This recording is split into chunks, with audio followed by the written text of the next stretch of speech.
నమస్తే, నేను మధు. అప్పట్లో సంచలనం సృష్టించినటువంటి నయీం కేసు మళ్ళీ ఇప్పుడు తెరపైకి వస్తుంది. అయితే ఇందులో ప్రముఖ రాజకీయ నాయకుల హస్తం ఉన్నట్టు కూడా తెలుస్తోంది.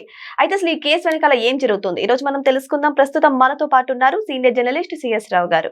వారిని అడిగి మరిన్ని విషయాలను తెలుసుకుందాం. నమస్కారం సార్. సార్, అప్పుడెప్పుడో జరిగినటువంటి నయీం కేసు మళ్ళీ ఇప్పుడు తెరపైకి వస్తుంది. అసలు ఏం జరుగుతుంది సార్? మళ్ళీ ఇప్పుడు తెరపైకి రావడానికి గల కారణాలు ఏంటి? తెరపైకి కొత్తగా రావడం కాదు, 2016లో గ్యాంగ్స్టర్ నయీం ని ఎన్కౌంటర్ చేశారు పోలీసులు. ఆ తర్వాత ఆయన ఆస్తులు ఎక్కడెక్కడ ఉన్నాయి, ఎక్కడెక్కడ సంపాదించారు, ఎవరెవరి దగ్గర ఇతను దందా చేశారు, ఎవరి దగ్గర భూములు లాక్కున్నారు, వీటన్నిటి మీద విచారణ చేసింది, సిట్ విచారణ చేసింది. ఆ తర్వాత ఈడీ కూడా ఎంటర్ అయింది, ఎందుకంటే మనీ లాండరింగ్ జరిగింది అనేటువంటి ఆరోపణలు కూడా ఉన్నాయి. ఇప్పుడు తాజాగా ఈడీ ఛార్జ్షీట్ వేసింది. రంగారెడ్డి జిల్లా ప్రత్యేక కోర్టులో ఈడీ ఛార్జ్షీట్ వేసింది. ఈ ఛార్జ్షీట్ మీద విచారణ చేసేందుకు రంగారెడ్డి కోర్టు సిద్ధమైంది. ఈ క్రమంలో మళ్ళీ ఈ కేసులో ఉన్నటువంటి రాజకీయ నాయకులు ఎవరు ఏంటి అనే దాని మీద చర్చ వస్తుంది. కాకపోతే ఛార్జ్షీట్ లో ఎక్కడ కూడా రాజకీయ నాయకుల పేర్లు మెన్షన్ చేయలేదు. కాకపోతే ఎవరెవరు ఉన్నారు అనేది అప్పట్లో మీడియాలో చాలా మంది పేర్లు వచ్చాయి. ఆ రోజున అధికారంలో ఉన్నటువంటి వాళ్ళ పేర్లే వచ్చాయి. సుమారుగా అప్పుడు వచ్చినటువంటి న్యూస్ ప్రకారం 1000 ఎకరాలకు పైగా ఇతను ఆక్యుపై చేశాడు. రకరకాల దందాలు చేసి నల్గొండ నుంచి హైదరాబాద్ దాకా అనేక దందాలు చేశారు అనేది. నయీం ఒక గ్యాంగ్ ని మెయింటైన్ చేసేవాడు. కొంతమంది పోలీస్ అధికారులకు కూడా సంబంధాలు ఉన్నాయని చెప్పి సపోర్ట్లో వచ్చింది న్యూస్. నయీంకి పోలీస్ అధికారులతో సంబంధాలు ఉన్నాయి, రాజకీయ నాయకులు సన్నిహిత సంబంధాలు ఉన్నాయి. అందుకే అతను గ్యాంగ్స్టర్ గా ఎదిగాడు. కొన్ని సంవత్సరాల పాటు గ్యాంగ్స్టర్ గా అతను ఇప్పుడు మనం దావూద్ ఇబ్రహీం మనం విన్నాం, అండర్ వరల్డ్ డాన్ అండి. ఇతను అండర్ వరల్డ్ డాన్ కాకపోయినప్పటికీ మైదానపు డాన్ లాగా వ్యవహరించాడు. అనేక సెటిల్మెంట్లు, భూములకు సంబంధించిన సెటిల్మెంట్లు అనేకం చేసేవాడు. కొన్ని కోట్ల రూపాయలకు సంబంధించిన సంపాదన ఉంది. అసలు నయీం డంప్ ని కొంతమంది రాజకీయ నాయకులు వాళ్ళు సొంతం చేసుకున్నారు అనేటువంటి ఆరోపణ కూడా ఉంది. ఒక డంప్ ఉండేది, పెద్ద డంప్. నక్సలైట్లు మావోయిస్టులకి అడవుల్లో డంపులు ఉంటాయి కదా, అలాగే ఈ నయీంకి కూడా ఒక డంప్ ఉంది. ఈ డంపు ని కొంతమంది రాజకీయ నాయకులు సొంతంగా చేసుకున్నారు. వాళ్ళ పేర్లు బయటకు రావట్లేదని చాలా కాలంగా వినిపిస్తుంది. ఎవరెవరు ఏంటి అనేది మీడియా చాలా వరకు ఇండైరెక్ట్ గా లీక్స్ ఇచ్చింది. సో ఈడీ అటాచ్మెంట్ లో ఇప్పుడు ఆయన ఆస్తులు ఉన్నాయి, ఈడీ అటాచ్ చేసింది. వాటిని జప్తు చేయాలి. జప్తు కోసం పర్మిషన్ ఇవ్వమని చెప్పేసి కోర్టును అడుగుతుంది ఈడీ జప్తు చేయడానికి. అయితే దీంట్లో ప్రధానంగా ఇప్పుడు ఎవరిని చేశారు నిందితులుగా? నయీం భార్య హసీనా బేగంని, అలాగే అతని బెనామీ పాసం శ్రీనివాస్ అని ఉన్నారు. వీళ్ళిద్దరిని ఛార్జ్ షీట్ లో పొందుపరిచారు. వీళ్ళిద్దరి పేర్లే పొందుపరిచారు, మిగతా వాళ్ళ పేర్లు పొందుపరచాల. చాలా మంది ఉన్నారు, చాలా మంది బినామీలు ఇతనికి ఉన్నారు. ఆ బినామీలు ఎవరెవరు అనేది బయట రావట్లేదు.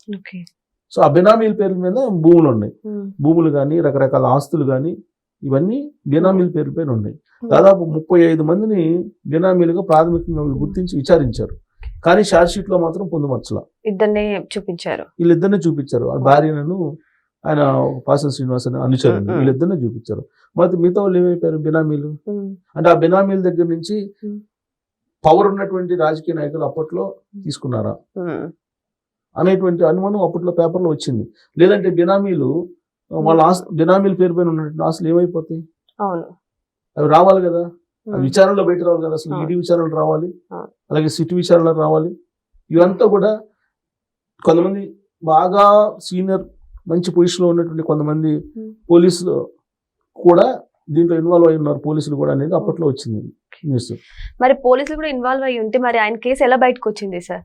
ఎన్కౌంటర్ చేశారు అంటే ఆల్రెడీ ఇంకా ఎవరైతే పవర్ లో ఉన్నారో వాళ్ళను కూడా ఇతను కమాండ్ చేసే పరిస్థితికి వచ్చారు.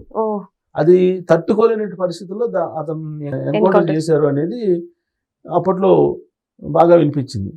అంటే ఒక రకంగా చెప్పాలంటే మన దగ్గర ఆధారాలు లేవు, కానీ అప్పుడు ఉన్నటువంటి టాక్ ఏంటంటే ఒక పెద్ద రియల్ ఎస్టేట్ కంపెనీ హైదరాబాద్ లో, ఒక పేరు మోసినటువంటి రియల్ ఎస్టేట్ కంపెనీకి సంబంధించిన ఓనరు అప్పట్లో ప్రభుత్వంలో ఉన్నటువంటి కొంతమందికి సమీప బంధువు, లేదంటే ఆర్థిక లావాదేవీలు జరుపుకునేటువంటి బాంధవ్యం, ఇవన్నీ ఉన్నాయి.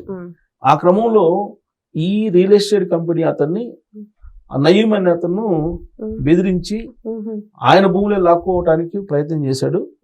ఆ క్రమంలో ఈయన పోయి ఆ రోజు ఆ రాజకీయ పెద్దకి చెప్తే అతను ఇంకా లాభం లేదు, ఇతను బతికుంటే కనుక ఈ దందాలు కొనసాగుతూ ఉంటాయి, మా వాళ్ళ జోలికి వచ్చాడని అంటే వీడు చాలా పెద్ద గ్యాంగ్స్టర్ అయిపోయాడు, సో ఇక లాభం లేదు, పాపం పండింది, వేసేయండి అని చెప్పి ఏదో సంకేతాలు ఇచ్చాడు. ఆ కారణం చేత పోలీసులు ఎన్కౌంటర్ చేశారు అని చెప్పి చెబుతూ ఉంటారు. అంటే అప్పట్లో రకరకాల సోషల్ మీడియాలో కానీ వివిధ మార్గాల్లో వచ్చినటువంటి అది ఒక ఇన్ఫర్మేషన్ కథనం, అంతే తప్ప మన దగ్గర రేపు మీ దగ్గర ఆధారాలు ఉన్నాయని చెప్తే మనం ఎక్కడ చూపిస్తాం. ఆ రోజు వచ్చింది పబ్లిక్ లో ఉన్నటువంటి టాక్ చెప్తున్నాను. కానీ ఆ తర్వాత ఇప్పుడు ఎన్కౌంటర్ అయింది, ఎన్కౌంటర్ అయిన తర్వాత మరి అతను సంపాదించినటువంటి ఆస్తులు ఏమైపోయినాయి, అవి కూడా రాజకీయ నాయకులు కొంతమంది ప్రమేయం తోటి వాళ్ళు సొంతం అయిపోయినాయి అనేది. నల్గొండలో పెద్ద ఎత్తున ఆస్తులు ఉన్నాయి, హైదరాబాద్ శివార్లో పెద్ద ఎత్తున ఆస్తులు ఉన్నాయి.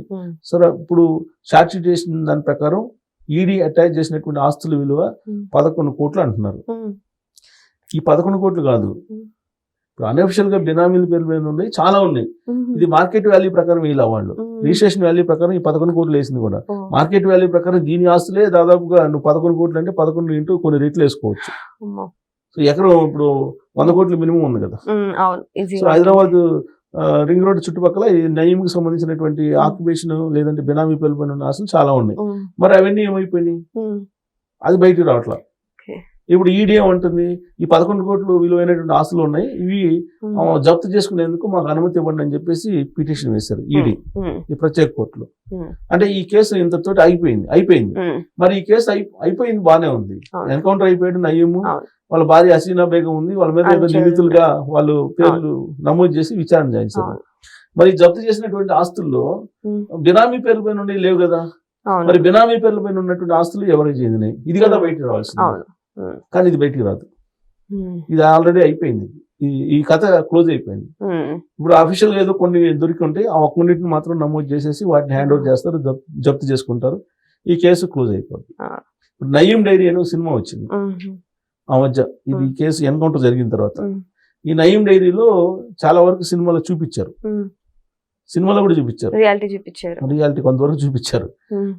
కాబట్టి అతను ఎన్కౌంటర్ అయ్యాడు, ఒక గ్యాంగ్స్టరు, అతను బినామీ పేర్లతోటి ప్రైవేట్ వాళ్ళ ఆస్తులు చాలా లాక్కున్నాడు, వాళ్ళకి డబ్బులు ఇవ్వకుండా బలవంతంగా లాగేసుకున్నాడు, అవి మొత్తం వాళ్ళకి చెందాలి కదా. మళ్ళీ ఆ ప్రక్రియ ఏం జరగలేదు.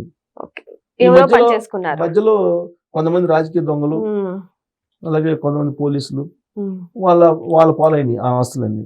సో దాని జోలికి ఈడీ వెళ్ళ, ఎందుకంటే బినామీ కాబట్టి, బినామీ ఆస్తులు కాబట్టి వాళ్ళు అఫీషియల్ గా ఇతర పేరు పైన ఉండే చూస్తారు తప్పితే బినామీ పేరు పైన పెట్టి విచారించి అవన్నీ వాళ్ళు ఎందుకు చేస్తారు. మళ్ళీ పొలిటికల్ ప్రెజర్ అయితే ఉంటుంది కదా కొంత, ఈ పొలిటికల్ ప్రెజర్లు ఎన్ని సుమారుగా 1000 ఎకరాలు కొంతమంది చేతులకు వెళ్ళిపోయినాయి అనేది సహజంగా తెలంగాణ సమాజానికి తెలుసు.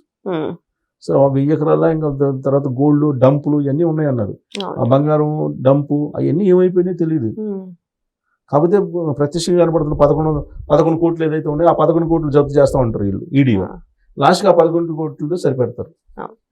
సో ఏదేమైనా సరే మళ్ళీ ఇప్పుడు నయీం కేసు విషయానికి వస్తే ఇది కూడా మళ్ళీ సానుకూలంగానే ముగించే విధంగానే కనిపిస్తుంది. మరి వెయిట్ చేసి చూద్దాం ఏమన్నా కొత్త పరిణామం ఏర్పడుతుందా అని. Thank you so much. Thank you.